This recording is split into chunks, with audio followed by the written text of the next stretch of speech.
السلام علیکم محترم خواتین و حضرات، آپ دیکھ رہے ہیں چینل مشرقین مغربی۔ آج کا عنوان 10 کوڑے روزانہ تذکرۃ الاولیاء کے کتاب سے لیا گیا ہے۔ واقعہ کچھ یوں شروع ہوتا ہے۔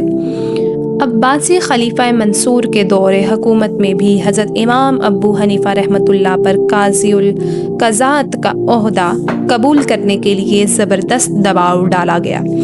خلیفہ نے آپ رحمۃ اللہ کو اپنے دربار میں طلب کیا۔ جب آپ رحمۃ اللہ تشریف لائے تو خلیفہ منصور نے کہا، اے ابو حنیفہ، ہماری یہ خواہش اور دلی آرزو ہے کہ آپ قاضی القضاء کا عہدہ قبول فرمائیں، کیونکہ آپ رحمۃ اللہ کے علاوہ وہ کوئی اور ہمیں اس منصب کے لیے انتہائی موزوں اور مناسب معلوم نہیں دکھائی دیتا۔ اگر آپ رحمۃ اللہ اس عہدے پر متمکن ہو جائیں گے تو ہماری سلطنت اور حکومت کو وقار اور اعزاز حاصل ہوگا۔ اس زمن میں آپ رحمۃ اللہ جو بھی وظیفہ مقرر فرمائیں یا جو بھی شرط رکھیں، ہم اسے پورا کرنے کے لیے پوری طرح تیار۔ حضرت امام ابو حنیفہ رحمۃ اللہ نے جواب دیا، اے خلیفہ، میں اپنے آپ کو اس قابل نہیں سمجھتا کہ یہ منصب قبول کروں، کیونکہ ان حالات میں میرے لیے انصاف کرنا ایک مشکل امر ہوگا۔ بہتر یہ ہے کہ آپ کسی اور کو اس عہدے کے لیے مخاطب کر لیں جو آپ کے ساتھ آپ کی مرضی و منشا کے مطابق چل سکے۔ خلیفہ منصور نے بار بار اصرار کیا، طرح طرح کے دلائل اور مختلف قسم کے لالچ اور ترغیبات دی، مگر حضرت امام ابو حنیفہ رحمۃ اللہ اپنی بات پر اٹل رہے۔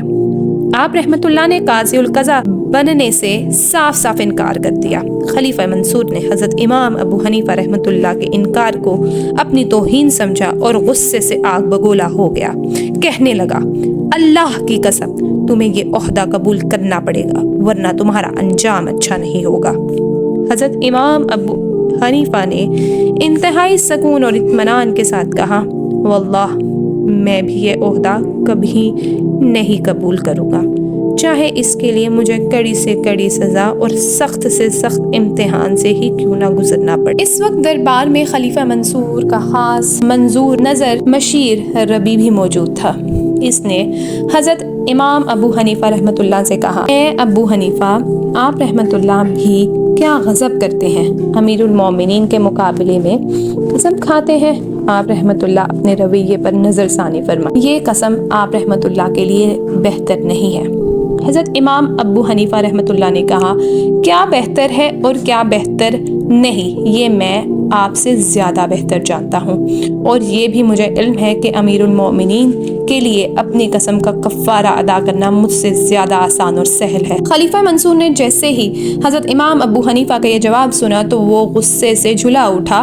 اس نے حکم دیا، ابو حنیفہ کو فوراً قید تنہائی میں ڈال دیا جائے۔ چنانچہ حضرت امام ابو حنیفہ کو خلیفہ منصور کے حکم پر جیل خانے میں بند کر دیا گیا۔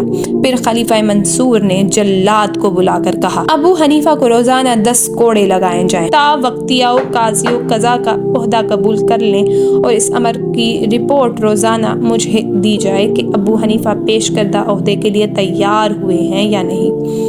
کوڑے مارنے کے بعد روزانہ ابو حنیفہ سے پوچھا جائے کہ وہ کیا ارادہ رکھتے ہیں۔ خلیفہ منصور کے حکم پر جلاد نے روزانہ حضرت امام ابو حنیفہ کو 10 کوڑے لگانے شروع کر دیے۔ کوڑے لگانے کے بعد آپ رحمۃ اللہ سے پوچھا جاتا، کیا آپ قاضی القضاء کا عہدہ قبول کرنے کے لیے تیار ہیں؟ آپ روزانہ ایک ہی جواب دیتے کہ میں یہ منصب کسی صورت بھی قبول نہیں کروں گا۔ چند روز کے بعد خلیفہ منصور نے پھر حضرت امام ابو حنیفہ کو دربار میں بلایا اور انتہائی انکساری اور صلاح پسندی کے انداز میں کہا، اے ابو حنیفہ، اپنی جان عزیز پر ترس کھاؤ، اپنے آپ کو مصیبت میں نہ ڈالو، بلکہ قاضی القضاء کے عہدے کو بخوشی قبول کر لو، اسی میں تمہاری بھلائی ہے۔ اس منصب سے تمہاری شان میں بھی اضافہ ہوگا اور ہمارے لیے بھی یہ وجہ افتخار ہوگا۔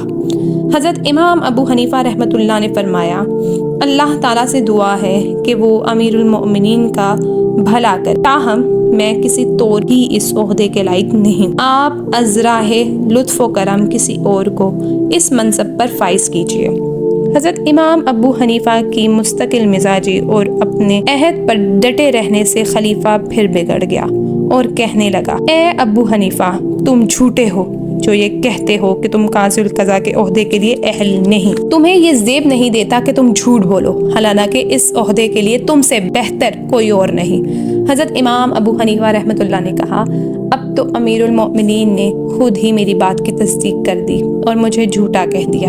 اگر واقعی میں جھوٹا ہوں تو پھر ایک جھوٹا شخص کسی طرح قاضی القضاء کے عہدے پر فائز ہونے کا اہل ہو سکتا ہے؟ آپ کیسے ایک جھوٹے شخص کو اس قدر اہم عہدے پر فائز کرنے کی کوشش کر رہے ہیں؟ اور اگر میں سچا ہوں تو پھر آپ میری بات پر یقین کیوں نہیں کرتے، جبکہ میں بار بار یہ کہہ چکا ہوں کہ میں اس عہدے کا اہل نہیں ہوں۔ خلیفہ منصور نے تنگ آ کر پھر سے حضرت امام ابو حنیفہ کو جیل میں ڈلوا دیا، مگر حضرت امام ابو حنیفہ کے پائے استقلال میں ذرا بھی جنبش نہ آئی اور آپ رحمت اللہ اپنی بات پر قائم رہے۔ شکریہ۔